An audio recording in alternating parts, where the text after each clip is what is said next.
Welcome to this station of decapitation without your head. I'm Nasty Neil, and I'm joined by Andre Evrenos, who plays Turk, and Clay Shirley, who's Sal, in Derelicts. Derelicts. It's very cool to have you guys here. Oh, thank you very much for having us. We're happy to be here.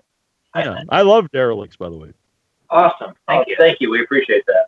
Yeah, I get to see it at Buffalo Dreams Fantastic Film Festival, which is a very long name, and it was my favorite movie at the festival. Oh wow. Excellent. We're flattered. Thank you. That's cool. You're welcome.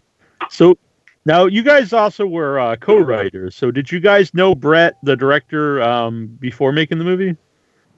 Oh yeah. Me and Brett met at orientation at college, so we pretty much met before, like maybe at this point 10 years ago. And then we've been friends for a long time. Worked on a bunch of random things.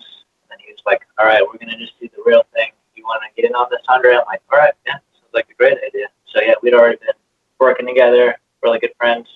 Clay as well. We all met in school pretty much.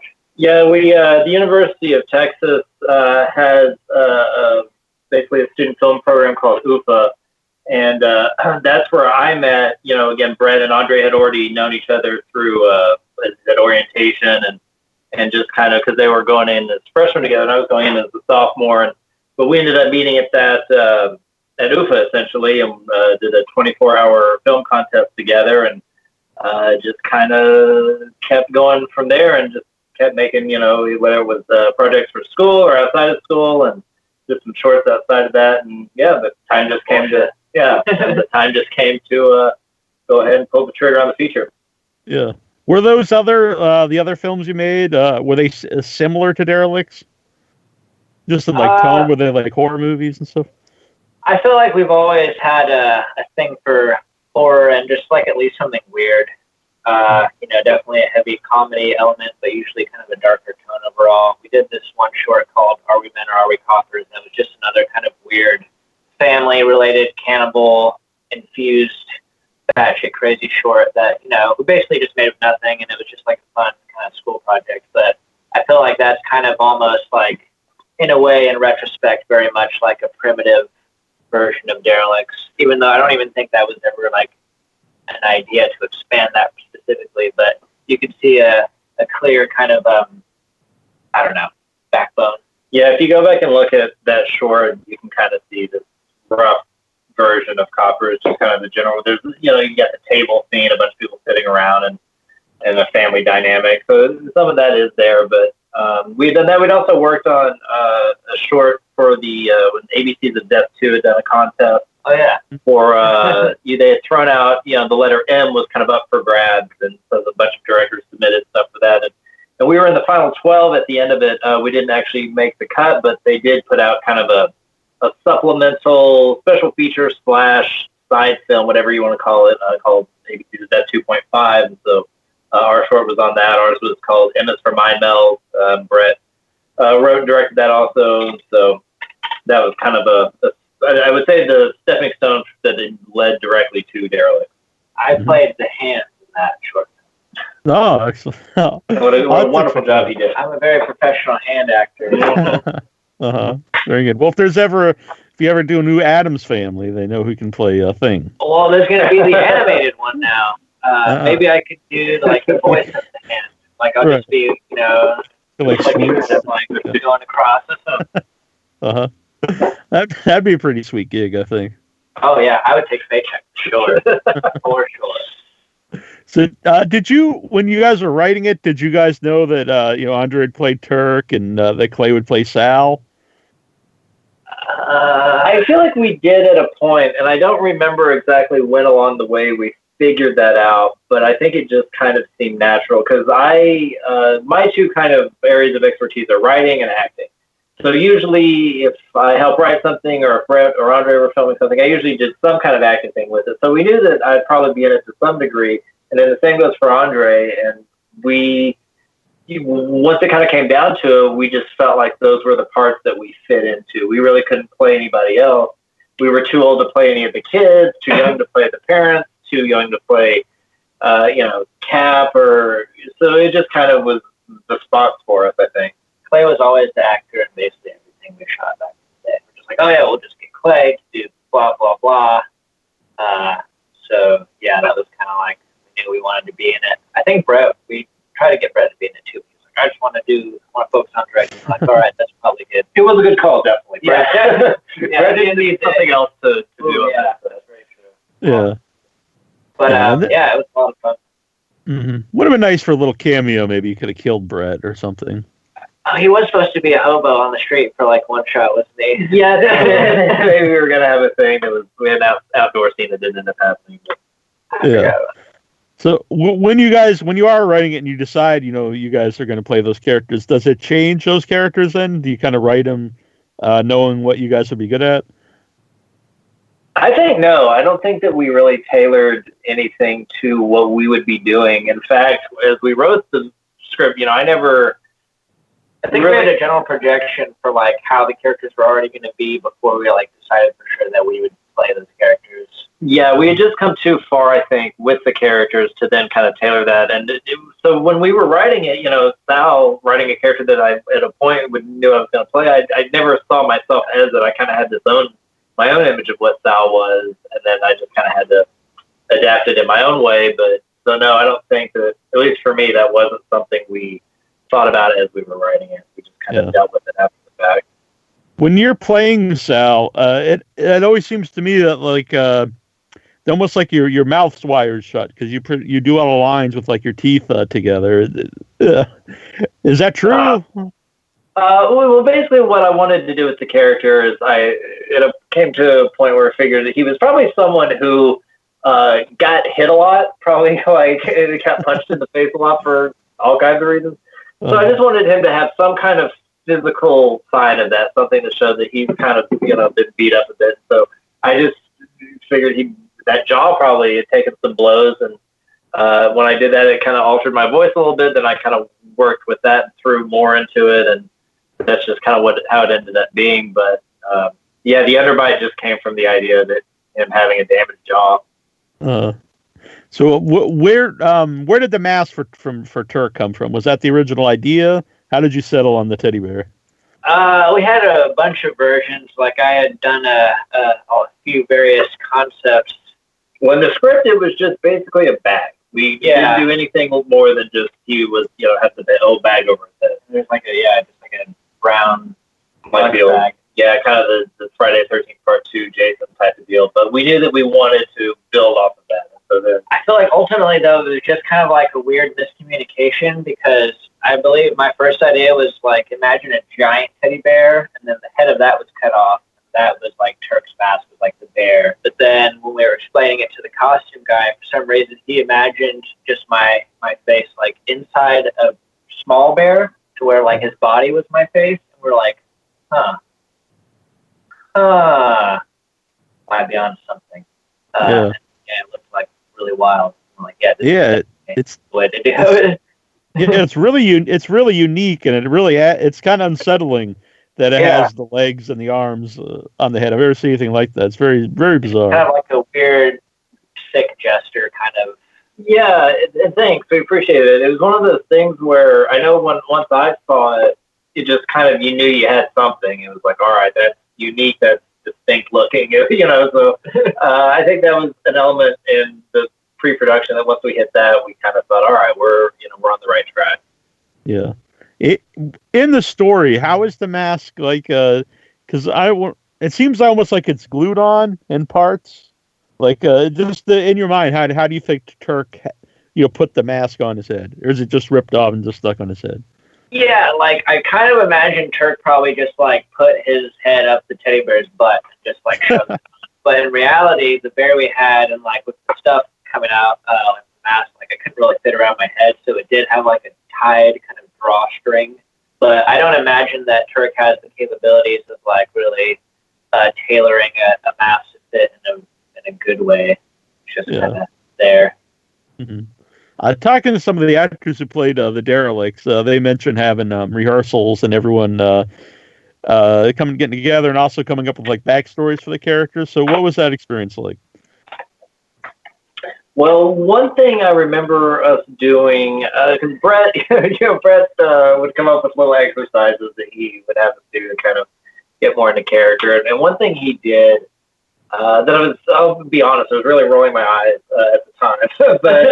but I really do think it helped was he had everyone, I think he said to be nonverbal, but he wanted everyone to just interact, behaving as their character behaved. And so we did that for a couple minutes, and then he said, okay, now I want you to do it again, but pick someone else. He said, pick one of the other actors here and be them.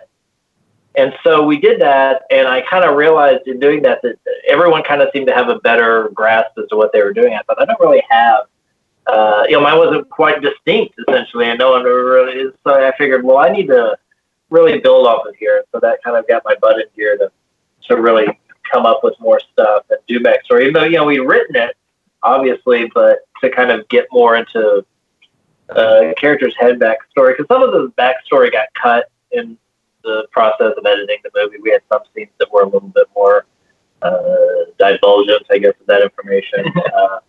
But no monies, so no monies to film extra scenes. Well, we had the one where they look out the window and the car's coming up. Yeah. So we had to kind of we trimmed that. That was kind of a exposition scene wise. I kind of like that you don't know like if any of them are actually related or they just found each other, and I think it's cool to leave that up to the audience. They're just like a group of people, and I feel like the backstory is just kind of more for like a state of mind for each of the actors. So it was really cool to like see them interpret that in all the various ways. Even like the family side of things too. I feel like working those mechanics was equally interesting because they're all just kind of like foul, hateful people. Yeah, I always think even if the audience doesn't know, if the actors themselves know like backstory, it adds some kind of element there, like they're more fleshed out like real people. Yeah, because we have one of the scenes, basically the biggest scene, I think that we kind of at the beginning of the movie kind of showed that they were finishing off one house before they go on to this one. So kind of knowing that, I think, gave us the sense, things are kind of just starting, things are getting out of whack for the family, but for the Derelicts, for us, this is just a continuation. This is just something that is, we're picking right up where we left off with something else. And I think that helps us have that momentum, I think, coming into it. Mm-hmm. Did like any of the mannerisms or anything of both you guys' characters? Did you anything inspire those? I don't know that I had anything in particular. I know that just the Derelicts in general for me were, this kind of mix of, the mutants from the Hills Have Eyes and the Devil's Rejects. I wanted them to be a little, not quite as monstrous, but not quite as human. Somewhere in between. And I was definitely a little Leatherface, in there. For sure. And then Last House on the Left too. I think that some of the two kind of lead male killers in that movie are kind of for me, Sal was kind of a mix of them plus like a little bit of like a Devil's Reject that kind of doesn't actually exist. So somewhere in between the just trashy, hateful, just generally nasty person. I think Sal is the least human of everyone in terms of emotionally. I think everyone has visibly a little bit more depth than he does. I think he's a little bit more black and white, cut and dry, black and white of his. Yeah, there's just kind of general nastiness. I feel like one thing too. I feel like I was going to use a lot more sounds, but then Brett kind of got mad at me because we had so many people and the mic space, so to speak, wasn't set up right. So if I did make a lot of noise, like you couldn't hear anybody else talk. So then suddenly, from day one, I just had to like reinterpret it as more of a physical thing, and just kind of do a lot more with that. So that was kind of like a left field thing, but I don't know. It definitely made it work out better. Mm-hmm. Yeah, everybody talked about how hot the house was. So what was it like to have the mask on in the heat?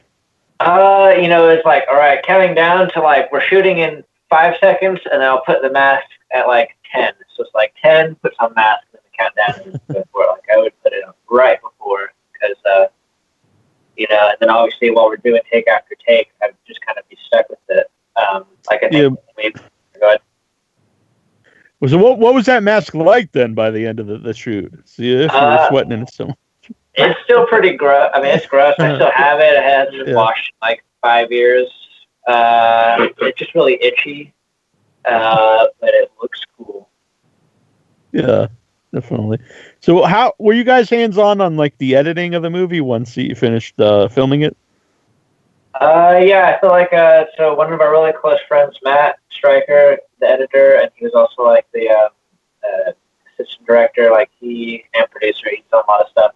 He of course always wants like feedback and would send us clips. And, Brett would be like, "Oh, this is what's happening," and we had various cuts that basically all of us, especially because me and Clay are so heavily invested in it, were able to give feedback and suggestions and stuff. But I don't know, Matt's a really good editor, I feel like, too, so you can really do a lot, especially on stuff that, like, effects-wise, we had in our ideas to go a certain way, but then we couldn't when the day happened, so, Matt had to be kind of ingenious with some of those things, but I mean, he nailed it. Yeah, Matt did a great job, and he definitely kept us in the loop, and we were always sent different cuts, and we'd come over and he'd show some footage. He was always, quick to show what he was working on, and if we had any critiques, he was always open to them.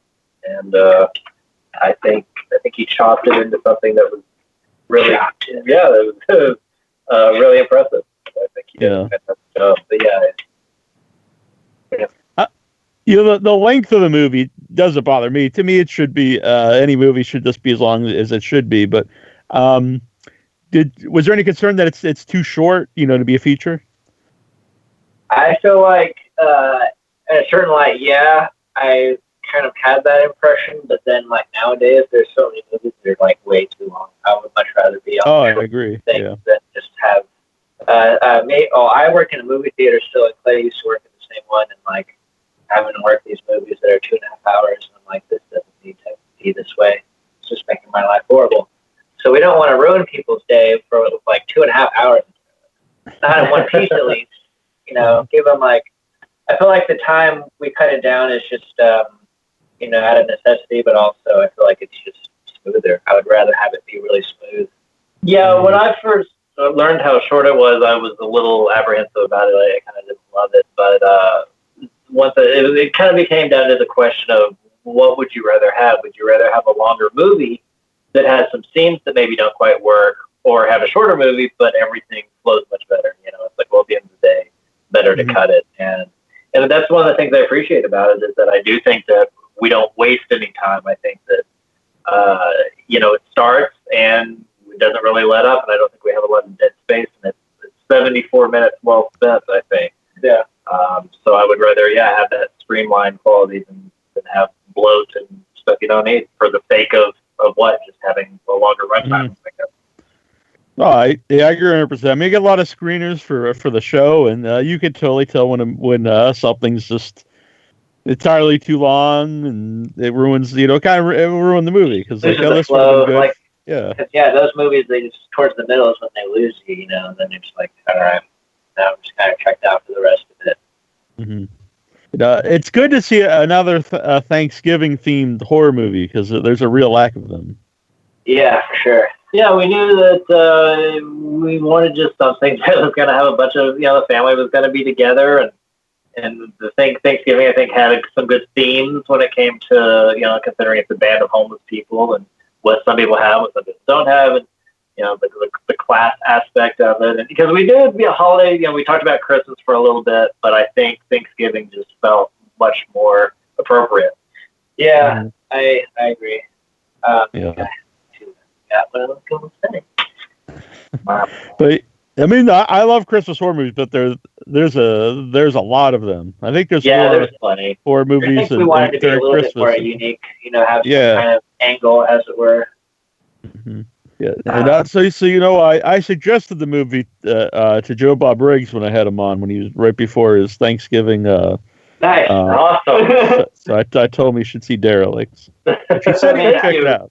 Yeah. Great, thanks. I mean, everybody has their movies they watch on the holidays, and there's like Krampus. I know Clay likes to watch Bad Santa, so it's just like we got to have like a horror kind of movie to go around Thanksgiving to be perfect. Right. Yeah, because the only other like really good Thanksgiving movie I can think of is Planes, Trains, and Automobiles, and it's not exactly a horror movie. That's pretty much it. You can do that. You can watch like Eli Roth's trailer for Thanksgiving, and that's about the extent of it. Which is actually, I was just thinking about this the other day. Every now and then I forget, but it's a little funny the way it worked out. Because the very first, not the very first, but I guess the first complete short that we worked on together involved a turkey with giant teeth. So also around kind of somewhat of a dinner table. That's really a recurring theme. So it's like we got some kind of obsession with that. I guess they were turkeys, weren't they? Yep. Yeah.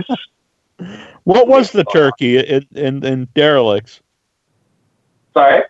What was the turkey made out of in Derelicts? Oh, that was a completely real turkey that I personally shot. Really? In the state of Texas. Yeah. It was just a plastic product. It was just like a spray painted thing of like mold, I guess. It wasn't. Should have had a real turkey. Why don't we just have a real turkey? Well, because we'd have to have a new turkey every day with raw. That is why we didn't have a real turkey. Yeah, it was just a fake prop, and that's the reason. Yeah, I just couldn't have real food because it just becomes disgusting. Yeah, I actually have a lot of wild turkeys where I live. Oh yeah, there's a bunch of turkeys around here too. Yeah, not like Thanksgiving. Yeah. So at the Q&A in Buffalo, Brett talked about the truck scene at the beginning. It was moving pretty fast when they filmed it. So what was that like to film? Riding in the truck at fairly high speeds. Right. That was a lot of fun. We were strapped in, so I just was like going for it. Yeah, there was like a little harness that we had that was tied to the back of the truck that kind of made sure we'd be in there. It was exciting. It was one of those things that like made us feel like actual stunt people. It's like we were being trusted to, Brett's reassuring us, no, that's going to be fine. It'll be fine. It'll be strapped in. And so once we got going, it was cool. I liked it. We also filmed that about 10 minutes from where I grew up, so just kind of really? Slightly out in the middle of nowhere. And we're just driving around and cars are passing by that, we don't know who those people are, so we're just kind of like going with it, and it was just kind of really fun, surreal experience. Well, that day was kind of a wacky day. Correct me if I'm wrong if this was a different day, but we were supposed to meet our crew at a spot, and they ended up going to a different spot, and we found them there, and where they had gone was just like these people's house. They had this house and this big thing of property, and the place that they had just ended up, these people basically came out and said, well, if y'all want to meet here, you can. And so they just kind of housed us for the day and let us use their swimming pool and use their house to set up some equipment. And they're just complete strangers, but they let us kind of. Let's go outside. Yeah. Sorry, a car alarm was going off outside. So yeah, I mean, am I right? Was that the same day that we were shooting? Yeah, that was actually, we did that car stuff like the morning-ish. It was like the first thing we did, I think. Okay. Mm-hmm. Yep. And was that also the same day that you and Jay had to switch shirts? That y'all were wearing the same shirt because the Bobby John shirt and it was like covered in sweat? Yeah. Is that not a thing? That was a thing. Yeah, like Jay would just, because again, we're shooting in the middle of summer in Austin. Jay would peel off, who plays Bobby John, the son who dies in the truck on the way there, and he would have to peel off this shirt that's clinging to him because of the sweat, and then Andre would have to put it on because, that's what happens, Turk steals his clothes. So I remember hearing about that and thinking, boy, I'm glad I don't have to do that. Yeah, poor Jay, his feet, whenever I ripped him out of that car, and then again, he just like, oh yeah, that really hurt. I'm like, I'm sorry. God, it doesn't want, like, actually, yeah, we did like maybe 3 takes or so, because I feel like the third time I was like, okay, I'm getting tired. What were some of the hardest scenes to film? I want to say the table stuff was kind of tricky, where I'm like running across the table, top of it, because that table, like, I basically built that out of like scraps, like not literally, but we just built that from supplies. At that point, I think we had a regular table we were using, but then we had like a quote unquote stunt table, had like no support under it. So by the end of it, by the time we were shooting it, I built it up as much as I could, because obviously we didn't want me to, there was no way I could run across the real table. That in and of itself would have supported me, especially over multiple takes. So we just kind of like propped it up with like 1,000,000 2x4s and or books and or whatever was around, and then I just ran across it like a whole bunch of times, because that had like a lot of people in it. Pretty much those couple days where the middle of the movie where like the Derelicts and the family are just all in the room together, and those were all really intense shooting days. We just had a lot of people doing stuff, and we had a really short time to basically do all of it. Mm-hmm. So, really. Go ahead. Go on, sorry. I was just gonna say, yeah. I mean, pretty much any scene where we were all together in the dining room was difficult. I mean, there's just a lot of people packed in there, and trying to keep up with the continuity of the table getting progressively more fucked up too. Yeah, just stuff like that. Yeah, I just feel like anytime we shot a scene out, whether it was like in the Constance's bedroom or something like that, or it just felt like a relief, even the day I was doing the truck, just to be outside. It was nice not to be in that damn living room or dining room, I guess we turn it into. That was just kind of the place no one wanted to be, but it was the place pretty much everyone had to be the most. Yeah. What was the cleanup like after you rent the house? I wouldn't know. That was not my problem. Not good. There is permanent damage done to that house. I'll say that much. Yeah, there was a bit of a mess to be cleaned up. I know, the one I always think of is Dalton's head that caved in the wall. Yeah. I'm sure Brett probably mentioned that left a little bit of a dent. The blood splatter on the ceiling, that's like irrevocably stuck there forever. Well, and I just remember I don't know what day it was, maybe day 2, 3 on set of that house. I don't remember who it was, but I remember we were done shooting for the day. We were sitting just kind of in the kitchen, and I looked at someone and I said, "This house is fucked." I said, "There's no way." I'm already seeing stuff. It can be something as simple as hauling camera equipment in, and maybe it chips the edge of the doorway. There's like 25 people's worth of foot traffic going through. Yeah, you just have a ton of people moving a bunch of shit in a small space, and then in addition to things like blood and makeup. Again, we're all covered in the Derelicts anyway, are covered in gross kind of dirt paint that's dripping off of us because we're all sweating and that teeth stuff. And it's just a gross set that. So it became apparent quick. I said, I hope this is accounted for, because this house is not going to be the house it was by the time we're finished with this. That's already apparent. Yeah. The house got derelict.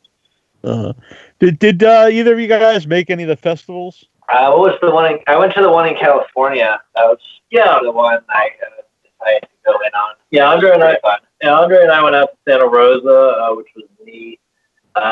And then I was also there at Telluride for our premiere in Telluride, Colorado, which was really neat. I mean, that was a cool thing to see. Before we had started, there was a line wrapped around the building to get in, and that was just an exciting kind of vindicating moment, or validating, I should say, kind of like just to see a group of people waiting to get in to see the movie. To watch them watch it was really cool. It was fun. I wish we could have gone to more, but. We got jobs and we got to stay here in Texas. Brett has a little bit more flexibility in being able to move around, and we need it too. He's so glad he's out there doing a lot of the representation for us. But. So, how did the crowd usually react at the festivals? I feel like the people that saw it liked it. I think that once if you like those kind of movies, I feel like most people are into it. Like I've definitely had like feedback about like, oh, you could have done this and that. I'm like, oh yeah, definitely. Like for sure, I could have had some improvements, and we obviously learned a lot. But I feel like people who do watch are like, damn, still that's like crazy that you made that. Like. Yeah, I know that, and I've seen a few people walk out, which is fine. In fact, I would say less people did than I expected, at least at the ones I was at. We had at Santa Rosa the day before we screened, our poster was sitting out in the lobby. I saw this. I saw this family go up, and these little kids were pointing at the poster and saying, "Well, we want to go see that." And I was thinking, "Oh my God!" And I was thinking, like, I hope they don't. And sure enough, the next day we're sitting in the theater waiting for it to start, and they walk in, and I'm going, "Oh my God!" Because these kids, they had 3, I think, and they ranged probably from like 8 to 11, maybe. And I just kept watching them, probably more than the movie. I was waiting for them to just cut and bail. but they never did. They sat through the whole thing. And so, Did they ask a question too? They asked a question. They might have. I'm not sure. We were on stage, so I couldn't tell who was asking what, but they might have. Yeah, they stuck around. That was cool. And I saw Brett. I don't know if this was a screening you were at, but I saw a Q&A online where a little girl asked Brett a question.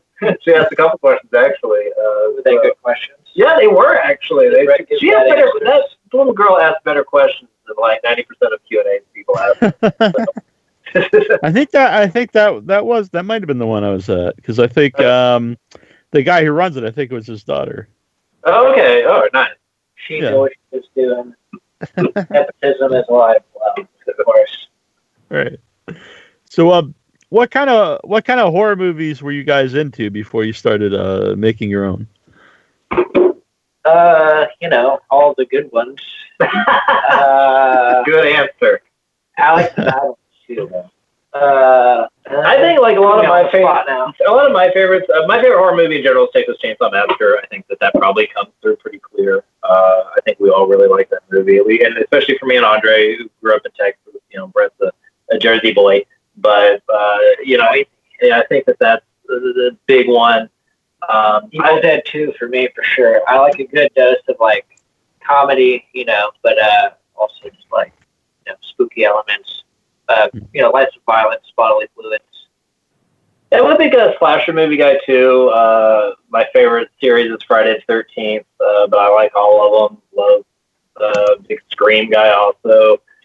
So it really ranges. Like I like anything from a slasher to again like a Wes Craven type Hills Have Eyes deal to something supernatural or Exorcist or something like that. I'm kind of the whole thing, I guess. Yeah.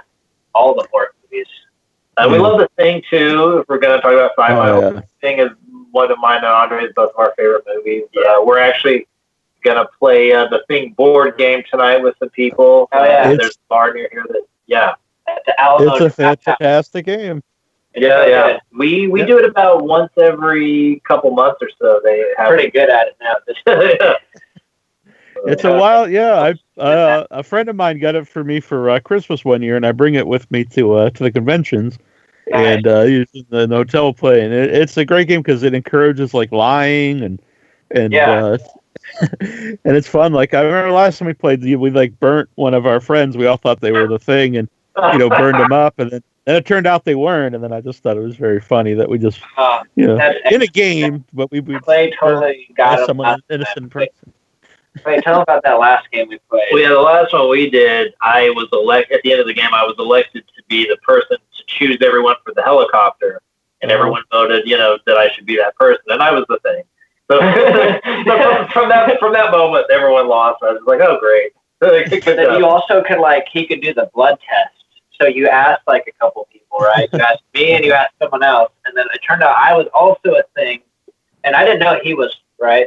He kept it under wraps. So I'm like, fuck, now I'm going to tell him he's going to burn me.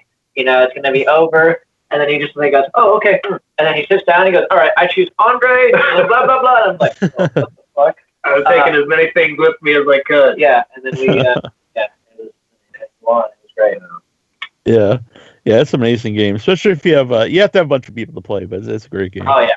Yeah, that's why it kind of works out, because again, they hold it at the bar here at Alamo Draft House, and so people just kind of meet up. We always have at least 8 people, so it's like a full game pretty much. Yeah. It lasts hours. Sometimes we'll do 2 rounds if everybody kind of knows what's going on. It's really fast. You can get 1 and 2. I thought. Mm-hmm. Yeah, you mentioned Texas Chainsaw Massacre, and I know obviously the second one's very, very comedic. It's a comedy version of the first one, but I do think the first one actually has a lot of comedy in it too that I think some people don't realize. I think it's a pretty fun movie.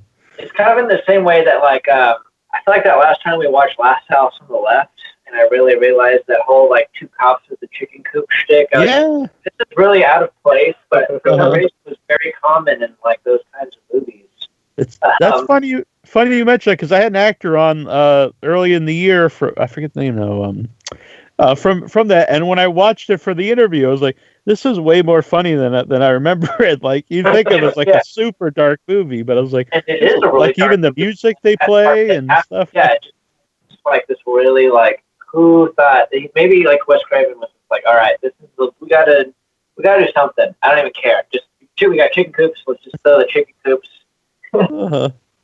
Yeah, I know the two cops are just total dolts. Yeah. But yeah, for sure. Like, and that's we all have that appreciation again for that dark humor, and that's where a lot of our, some of the dialogue came from. I know Brett kind of like talking about his reference John Waters, and I know that some of the way we wrote some of the dialogue kind of came out of that. There were a few lines that I feel like we got away with that we kind of wrote just that sounded. We loved the way that they sounded, and then we thought, oh, at some point, someone probably being Brett was going to look at that and say, you can't have them say that just because that just doesn't sound right. Doesn't make sense. And yeah, one of them was Francis, the grandpa, knocking on the door and saying, or no, it's when he asked to go to the bathroom. He says, I need to use the facilities of this house. And Brett said, no one says that. He said, just say the bathroom. And we said, no, we wanted to say the facilities of that phrase. We used the phrase, but then we got in a fist fight. It was like Peter fighting the chicken style between me and Brett and Clay. But then it all worked out because that line totally stayed. Me and Clay overpowered him. We used our 2 versus 1 vote, and it worked. So, but actually, what's the best barbecue in Texas? Ooh, that's a good question. Obviously here in Austin we have Franklin's, which is like the really popular one. That's the place you got to get up and be there by like 8 a.m. And so it's not convenient, but it is very, very good. And if you make the trip out of it, you bring a cooler of beer if you don't mind, drinking some beer at like 8, 9 in the morning to pass the time by the time they let you in. Yeah. So I think that's great. That's pretty hard to beat in my book. And then Salt Lake is great. Salt Lake does a good all-you-can-eat deal. I like any barbecue that'll do an all-you-can-eat. So. I like Salt Lake a lot, actually. That would be my vote. They have a nice, you gotta let most of those, they have a lot of like big open fire pits where you just like see it all being cooked. That's just a big, closet of meat, basically. Which is great. Mm-hmm. Yeah, I've only been to Dallas-Fort Worth area, but everyone always told me that the best is in Austin. Oh, for sure. Yeah, and like Lubbock and like just this kind of central Texas. Austin has like so many just good food places in general. It just kind of attracts the best of everything, kind of. Maybe I'm a little biased. I don't know. Probably not. Yeah.